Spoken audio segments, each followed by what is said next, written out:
Para mim tem sido mais do que prazer, tem sido muito informativo, tem me dado uma apreciação muito maior sobre as viagens de Paulo, sobre a natureza da perseguição, sobre os locais, as cidades, como que era a construção, tudo mudou para mim após esta grande oportunidade de passar pelas cidades que receberam essas cartas do livro do Apocalipse. Eu considero de grande importância. Eu sempre olhei para os mapas, mas descobri que mapa não comunica muita coisa em termos de como que era a cultura, como que era a vida naquela época, como eram as casas, como que o povo vivia. Essa diferença é muito grande. E daí o valor que eu creio que qualquer líder que vai falar sobre esses temas, que vai explicar a palavra de Deus, vai sentir essa necessidade. Considero de muita importância passar pelas cidades, locais, ver o que resta, como que era a vida naquela época, qual a diferença que o cristianismo trouxe em termos de vida. Realmente a diferença entre mapa e uma viagem é vida. Ver a coisa morta no mapa, tentar imaginar como era e ver como que realmente era. Porque um é feito pela imaginação. A gente olhando para o mapa da Ásia Menor, como sempre olhei, porque eu nunca entrei nesta parte do mundo, olhei para o mapa e eu imaginava como era a vida. E a gente vê de vez em quando umas fotos também que dá uma ideia, mas nunca dá aquele conceito de vida. Como que realmente era a vida, como que era essa adoração, quantos templos, o tamanho das coisas. Tudo muda quando a gente pode ver assim de perto. Uma outra dimensão, essa é uma outra maneira de dizer a mesma coisa. A dimensão vital. E eu creio que uma apresentação profissional não somente faz a coisa bem feita, em contraste com qualquer pessoa que chega aqui com seu vídeo, máquina de tirar fotos e tudo mais. A diferença está no fato de que a coisa é muito mais equilibrada, apresenta aquilo como realmente é. E para a maioria que nunca vão poder fazer uma viagem dessa por causa do tempo e o custo da viagem, naturalmente vão querer ver o que o profissional fez. Então a gente está recomendando isso como uma outra maneira de aproveitar o máximo daquilo que foi feito em termos de vistas, de apresentação, de como que era a vida naquela época. O desafio é naturalmente distribuir ao máximo para líderes, pastores, pessoas que têm contato com o público, para que eles saibam de que é a carta à igreja, como que funcionava, qual é a mensagem, como está relacionado com as próprias igrejas e como existia naquela cultura. De maneira que quando nós fazemos essa aplicação para a nossa vida, que façamos corretamente. É o grande desafio. E que pastores e líderes possam realmente aproveitar ao máximo as belezas que nós temos visto. O que mais valeu para mim, com certeza, foi o fato de que, ao ver os locais onde os apóstolos, aquelas pessoas tão conhecidas das páginas da Bíblia, realmente andaram, quais as montanhas que eles viram, qual o mar em que eles realmente navegavam. Tudo isso me chama muita atenção.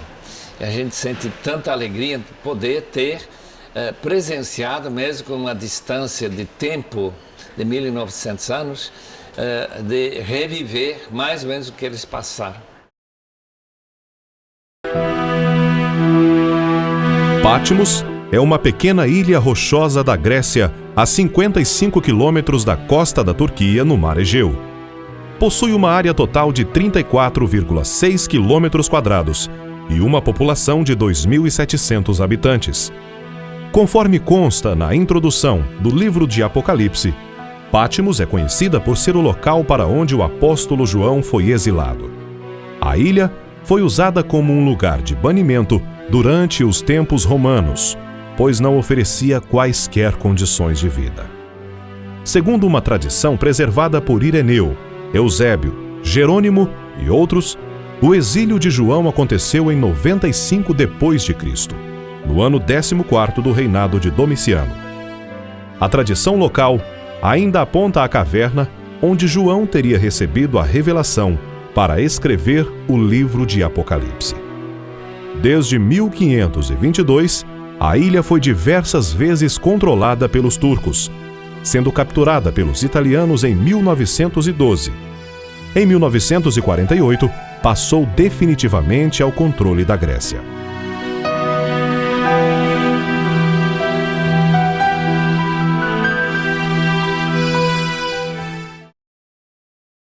A alegria estar na ilha de Patmos é maior do que a alegria de João quando ele chegou aqui. Esta ilha era uma ilha de presos, como tem havido através da história, muitas ilhas, até no Brasil. Mas pensar em João estar por aqui por causa de a palavra de Deus, o que ele fala. Eu acho muito apropriado que seja domingo, porque foi no domingo que João recebeu a sua mensagem. Capítulo 1, versículo 10 diz: foi o dia do Senhor. E nós sabemos que o dia do Senhor não era mais sábado, mas o próprio domingo. Eu estou com o Novo Testamento grego, não porque estamos numa ilha grega, mas porque é um pouco mais leve para carregar. Eu vou tentar ler do grego uma tradução original. Nunca houve essa tradução antes nem depois, baseado neste capítulo 5 do livro de Apocalipse. Se eu errar, os irmãos me corrigem já rapidinho. Mas é um capítulo que foi escrito aqui nesta ilha, e pela graça de Deus estamos aqui por causa deste livro chamado Apocalipse, que é uma palavra que significa revelação. Isto é, coisas misteriosas, coisas que não dá para ver, são reveladas, tal como um filme que a gente tira da máquina, não se vê nada, mas quando passar pela revelação, por um apocalipse, dá para ver a beleza das cores, a beleza das pessoas. Capítulo 5. João está na presença de Deus no céu. Lembra que ele foi convidado a subir no capítulo 4. E isto então é parte da visão, da primeira visão que ele teve do céu na presença de Deus. Daí o capítulo começa: eu vi na mão direita daquele que estava sentado no trono um biblion, um livro que tinha sido escrito por dentro e por fora, selado com 7 selos. Eu vi um anjo forte proclamando em voz alta: quem é digno de abrir o biblion, o livro, e soltar os selos do livro? E ninguém, não foi possível encontrar no céu, nem na terra, nem debaixo da terra, alguém que abrisse o livro, nem que olhasse por ele, isto é, para poder ler o que estava no livro. Eu chorei muito, estava chorando muito, porque ninguém se encontrou digno de abrir o livro e olhar para ele. E um dos presbíteros, um dos anciãos, disse para mim: não chore. Veja, o leão da tribo de Judá tem vencido, ou venceu, a raiz de Davi para abrir o livro e os 7 selos.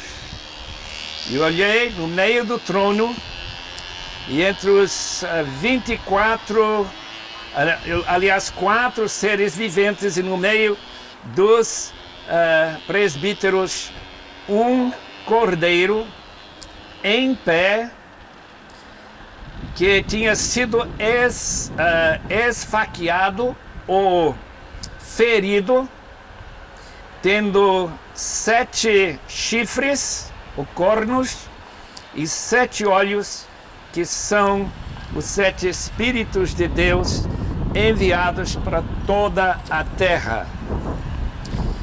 E eu vim e vi na mão direita daquele que estava sentado no trono. E quando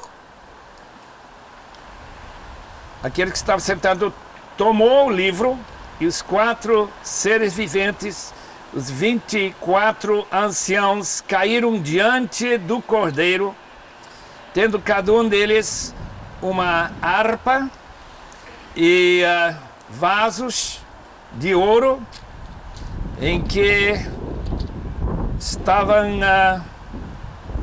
o incenso, e que eram as orações dos santos, e cantaram um novo cântico dizendo: digno é para tomar o livro, de abrir os seus selos, porque foste morto, assim com feridas, e compraste para Deus com teu sangue, ou com seu sangue melhor, os que vêm de toda a tribo, língua, povo e nação.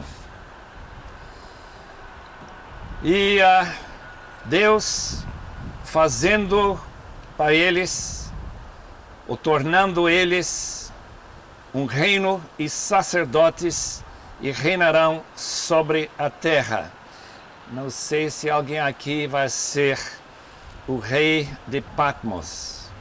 E olhei, e ouvi uma voz de muitos anjos em volta do trono, e dos seres viventes, dos anciãos, e o número deles era de milhares e milhares e milhões de milhões, dizendo em voz alta: digno é o Cordeiro que foi esfaqueado, que foi ferido, para receber o poder e a riqueza e a sabedoria e a força e a honra e a glória e a bênção. E toda criatura que havia no céu e sobre a terra e debaixo da terra e sobre o mar, e todos aqueles que ouviram a voz dizendo: aquele que está sentado no trono e ao Cordeiro, seja a bênção e a honra e a glória e a força para todos os séculos dos séculos. E os 4 seres viventes disseram amém, e os anciãos caíram e adoraram.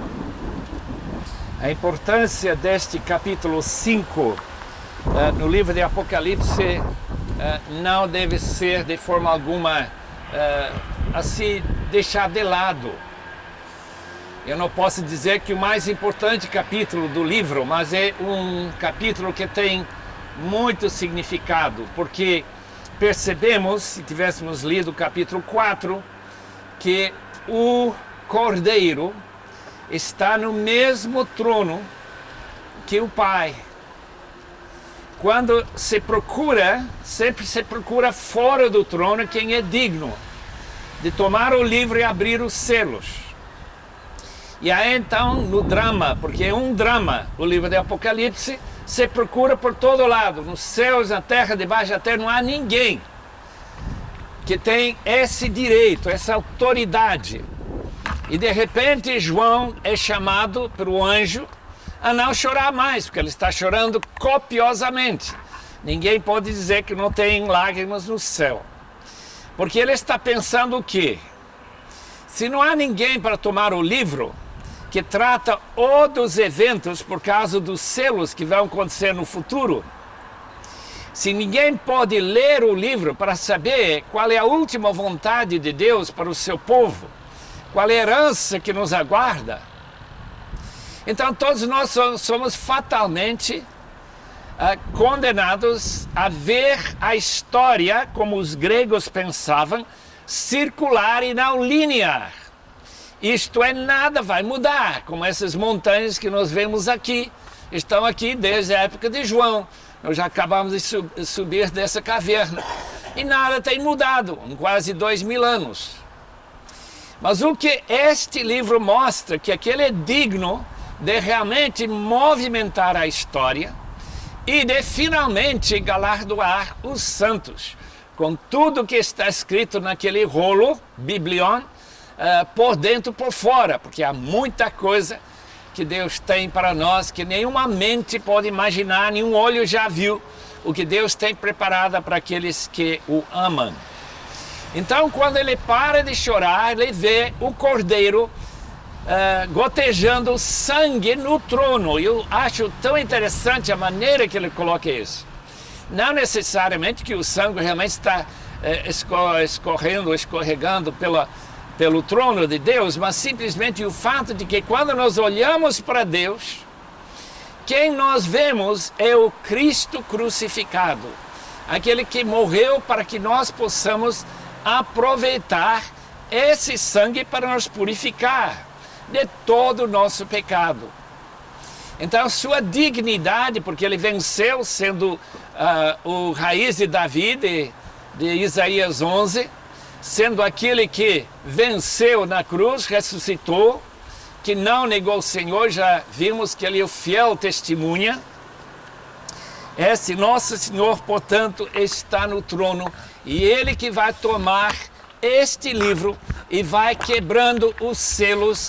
E o último selo no livro de Apocalipse, os irmãos sabem, devem saber muito bem, é o selo da segunda vinda, quando Jesus voltará para reinar sobre a terra, junto com esses sacerdotes reis que ele nos transformou, vindo de todas as tribos, línguas e povos e nações. Mais uma coisa interessante aqui, não é somente esse novo cântico, mas o fato que aquele censário com aquele incenso são as orações dos santos lá de Éfeso, as orações da Palestina, de todos os lugares que João tinha passado. E ele percebe que essas orações trazem muita glória a Deus. A ideia de incenso é semelhante àquele bom cheiro do sacrifício do Antigo Testamento. Então, quando a gente está labutando na oração, Paulo usa essa palavra para descrever como ele lutava para os crentes de Laodiceia, como ele lutava para os crentes de Colossos. Aqui estão as lutas que trazem para Deus aquele bom cheiro, algo que toma o lugar dos sacrifícios que não são corporais, nós não nos matamos, nós não colocamos animais no altar, nós oramos. Por quê? Porque o sacrifício de Cristo é completo e perfeito. Então é um capítulo maravilhoso. Eu noto outra coisa nesse capítulo fascinante, que quando há um cântico novo, um cântico que nunca foi cantado antes, é cantado por estes 24 anciãos. É um coral tipo escocês, galês, não sei se os irlandeses fazem, eu lembro quando estive na Escócia, tem uns 40, 50 homens na plataforma do trem, eles ficam lá cantando enquanto se aguarda o trem, é uma coisa tremenda. E aqui estão eles cantando, 24 nesse coral de anciãos, que estão chamando a atenção a um fato que ainda deve nos impulsionar, incentivar a tomar muito mais sério a ordem de Cristo de ir e fazer discípulos de todas as nações. Por quê? Porque este cântico coloca para nós esta verdade de uma maneira indiscutível. Se o sangue de Cristo comprou alguém ou alguns de cada tribo, povo, língua e nação, e há mais de 6.000 línguas neste mundo, se todos os povos do mundo precisam ter representantes, porque ele é rei da terra e não é apenas rei da Palestina, não é apenas rei do Brasil ou Portugal, ele é rei do mundo. Portanto, representantes de todo mundo têm que trazer a sua glória para o Senhor. E tem que reconhecer junto que os anjos, que já sabem que os anjos aqui são milhões de milhões, isto é, trilhões de anjos, são milhares e milhares, estão reconhecendo que ele merece o quê? E aí vem essa lista de um cântico da igreja primitiva, que nós vimos que ele é digno de receber o livro e abrir os seus selos. Ele é digno porque ele comprou com seu sangue aqueles que vêm de todas as tribos. Daí, os anjos, os 24 anciãos e a igreja primitiva, porque estes trechos de poesia representam a música, os cânticos da igreja primitiva. Então eles vão cantar o quê? Vão cantar sobre a dignidade do Cordeiro. Capítulo 4, a dignidade de Deus Pai, que amou ao mundo de tal modo que ele mandou seu Filho para nos redimir e nos transformar em sacerdotes, isto é, pessoas que criam ponte entre Deus e pessoas perdidas. Então nós cantamos o quê? Que ele é digno, o Cordeiro é digno, porque ele morreu, ele foi ferido, tal como nós lemos em Isaías 53, para receber o poder. Poder quer dizer para ele realmente fazer milagres. A palavra dunamis é bem distinta da palavra kratos. Aqui a palavra dunamis, que ele tem direito de exercer poder. Enquanto aquele imperador em Roma não tem nenhum exército que obedece a essa ordem, ele não tem poder nenhum. Mas quando alguém reconhece que ele tem dignidade de poder, então pessoas em todo o império estão submissos à sua vontade. Jesus Cristo, portanto, que recebeu do Pai toda a autoridade, também precisa exercer poder. E Paulo disse, quando ele chega em Roma, eu quero que vocês saibam que o meu ministério não foi um ministério apenas de palavra, mas também de dunamis, de poder. Receberão poder quando descer sobre vós o Espírito Santo. Número 2, não somente poder, ele é digno também de receber riqueza. Os irmãos sabem que riqueza é um sinal de glória. Aliás, do Antigo Testamento, a ideia de glória, acabou, vem justamente de riqueza. A importância da pessoa, como Abraão, um homem rico. E ele é digno de receber riqueza. Jesus Cristo não é mais aquele que trocou sua riqueza do céu para tomar uma posição de uma pessoa que não tem nada, que não pode nem pagar um hotel. Ele fica lá nascendo e colocado numa manjedoura, na sua pobreza agora, porque ele venceu, porque ele desceu, contraste com Adão, ele é digno de receber riqueza. Aqui não há nenhuma palavra sobre o dízimo, mas, amados irmãos, sem riqueza oferecida para Cristo, aquilo que ele fala aqui da sua dignidade fica por aí, esperando a igreja oferecer riqueza para o seu Senhor, o Senhor Jesus Cristo. Riqueza, sabedoria. A diferença entre sabedoria, amados irmãos, e inteligência é muito grande. Quase todos os jovens que têm um certo nível em nosso país estão indo para a universidade. Para quê? Para melhorar sua inteligência, para saber como resolver problemas. A palavra sabedoria, o que a gente ganha na escola de Deus.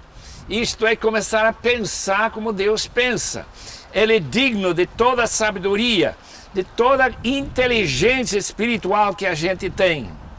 Além do mais, ele é digno de força humana,